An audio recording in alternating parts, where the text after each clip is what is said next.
properties that after 10 years, they sell for less. It's happening. It happened, and we're going to talk about it now, how to make sure you're not buying that property. Stay tuned.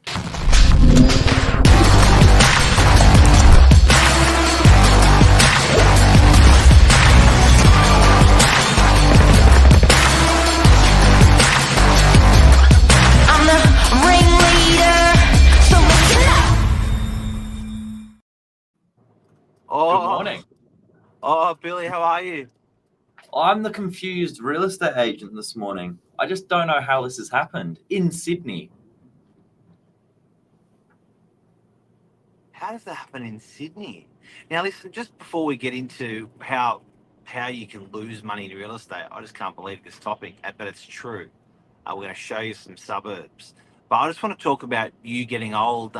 This morning, I asked you about what colour you were going to go when you get old. And I just said you're going to be like white hair, all white. Probably not bald, but white. And you said something even cooler. I thought it was pretty cool. Can you tell us what you said? I said I don't really care what colour the hair goes. I'm more excited for that stage of my life when I can transition from a Billy to a Bill. And this is going to happen pretty quickly. I'll have grey hair if property values don't go up in 10 years. So I don't want to be a part of this. So you're genuinely excited about getting old? Yeah, I'm really excited to retire. It's not going to happen for a little while, but... You really are Billy the old man in a young man's body. What happened to you? What did your parents do to you? That's a good question. It's a good question. I'll tell you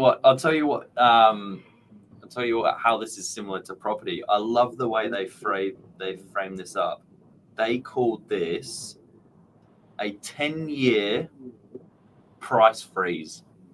And maybe I'm frozen in time as well. A 10-year price freeze. It's not like... It's interesting.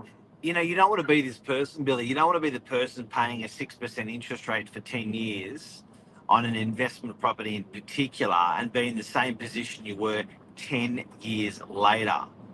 What suburbs did this to these people, Billy? Should we just show and tell? It's a little bit small. I'm sorry I couldn't make this any bigger. We'll try to work this out before we come on screen, but you can always read them out after you pop them up, whilst you pop them up. Yeah, I'll read them out for you. There's also the link there for the full article if you want to go have a look. But this is coming straight from PropTrack, so good source, and there are the suburbs right there for you. So from the top, my eyes are burning.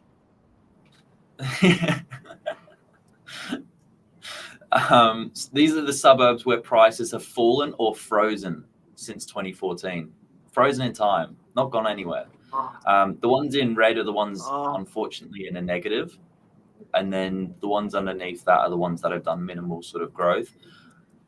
Majority of these areas are sitting, sort of back to back near each other. But at the top of the list, Box Hill houses. Median price in 2014 was 2.25.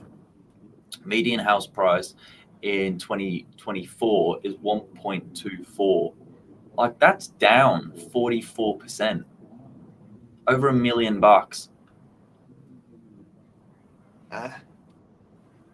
How is that happened? Like, underneath that, okay, can you blast through those suburbs? A negative change. I've got a strong opinion on this. 37%. That's on average 500,000. Yeah, I got it. Just give me the suburbs. But the one that surprised me most, I think one that we all know, Sydney Olympic Park. Apartments. Median price in 2014, $700,000. Median price in 2024, $685,000. That's a change of just over 2%, 15,000 in the red. Yeah, so it's just a world of pain. What other suburbs? Don't worry about the percentages. Just blast them out. We've only got a couple more minutes, Billy. Rose Hill units, Mount Colah, Punch Bowl, Mortlake, Ramsgate, North Rocks, North Ryde, North Ryde, Harris Park, West Ryde, Peakhurst, and then the greater sort of Sydney inside. Interesting. Now, when I hear those suburbs, Billy Bob, old manny, young man's body, what do you think of? You've got, what are your thoughts? You've got a lovely quote, but what are your thoughts? My thoughts are that, generally speaking, these suburbs have had strong development. Nuclear reactors next door to them. Strong development.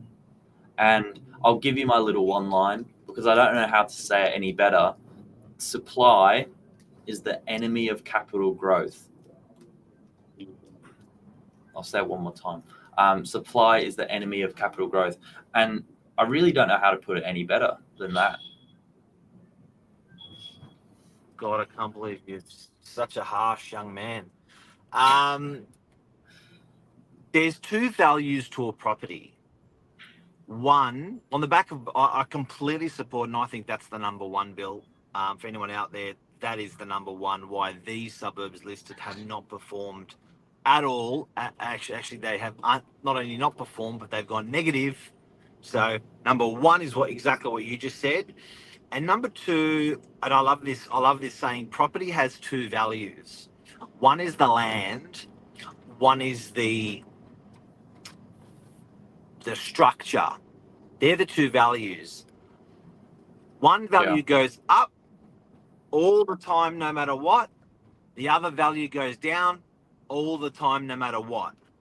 So, allow me to give everyone an example, guys. If you have a house and it's a spec home, you built it with Metricon, and you spend $1 million, 500,000 on building a house, and you bought the block of land, your land value most likely will be worth double, and your unit and your house value will most likely be worth half about 20 years later. So one value is appreciating, the other is depreciating. So please remember, a lot of these suburbs that Billy's read out, new properties were developed, and the land value went up and the property value went down. But when you underpin what you just said, Billy, about the supply, these suburbs had a stupendous amount of supply hitting the marketplace. So the land value froze or went down, and the actual structure value went down. Yeah, spot on. Yeah, how does one get around that? When they're a first-time buyer, how do you get around? How do you avoid your property value going down? That's the question on everyone's lips. Yeah, spot on. They quoted it to say, ultimately prices rise because there's too much demand and not enough supply. So when it's the opposite, it simply just moderates prices. That's what you see in that table. Okay. I'll give you a working example. DY Northern Beaches, there are 9,600 units in the suburb. A lot of units. Fast fact, there's more sales in DY postcode than there is in the Sydney City CBD postcode of 2000. We do more sales every year, always have, last 5-10 years. But here's the kicker. DY was 8,600 units for almost 50 years. The supply didn't change. When it did change, the supply changed by about 10% over overall 60-year period, or specifically a 10-year period, it changed by 10%. You have areas like Ryde, or in particular, you have areas like Rosebery. So we changed by 10%, 1/10. Places like Botany, Rosebery, Alexandria, and around there, the whole catchment had 2,000 units. 5 years later, it had 4,000 units. 3 years later, it had 8,000 units. 5 years later, it had 16,000 units. So it multiplied by a factor of 8, 10, 12 in some of these suburbs, and that puts an enormous amount of downward pressure on the pricing. That is those suburbs that you can see here. I've got a question like Luke's. Great question. Do you buy in these areas now due to the price drops? Is there some kind of what's the word I'm looking for? Is there some kind of a level at which you go, that's a great buy? Sure. It's how does look to answer your thank you very much for your question. To answer your question, I think you've got to look at how this happened, how it happened, and what actually happened in these areas is there was a strong necessity. There was planning controls or zoning changes made, and the allowance allowed these units to be built at surplus. If you're at the true end of that allowance, maybe you got a heart rate. If you're halfway through the developing of what's been developed in these suburbs, I still don't think you have a fat chance. There you go. Really interesting.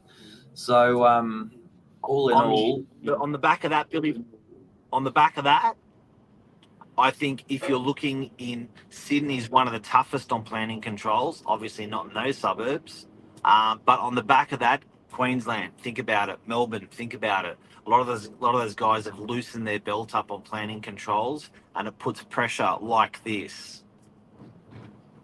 yeah, it's good. It's just a good thing to factor in with whatever you do, wherever you go.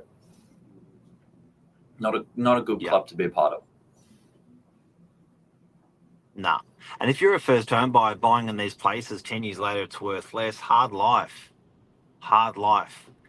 Look at the historics of these suburbs. Follow the historics. If you can't see a building track record in these suburbs for 50 years or 30 years, be worried. Be worried. Because these guys, I would dare to say, if you clawed back 20, 30, 40 years, RP data, for example, would do that and show you the performance of these suburbs. I think you'd see zero performance. They'd be relatively new emerging suburbs, or a lot of planning controls have been released within those suburbs. I feel like we've really given these suburbs a hard time this morning. Can we finish on a good note? They're good suburbs. It's just the planning controls. Like I would live like any of those suburbs I'd happily live in, but it's the planning controls that loosened up. Train stations. It was just logic to nail those areas, like the Olympics 2000 Olympic Park. Like that was just a nothing nutter, big bank of land doing nothing with excellent transport. So what a great place to live. Great place to live. Tricky investment. That's where you got to weigh up where you put your money, I guess. Well said. Not that they're not livable. Great spot to live. Yeah, and Bill, I've bought in these suburbs where I know that the performance was less than other areas that I know would perform better.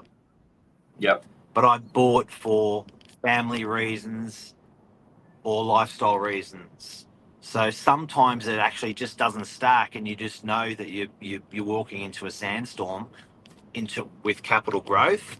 But it works for you, and it's not a capital growth play as much. It's lifestyle or whatever it may be, close to family, whatever. So much supply and people paying massive prices. Can't believe Marsden Park isn't in there. Maybe it doesn't have data from 10 years ago. There is a few more as well. If we go back to that link, we could only fit so many on that screenshot. But there is a few more.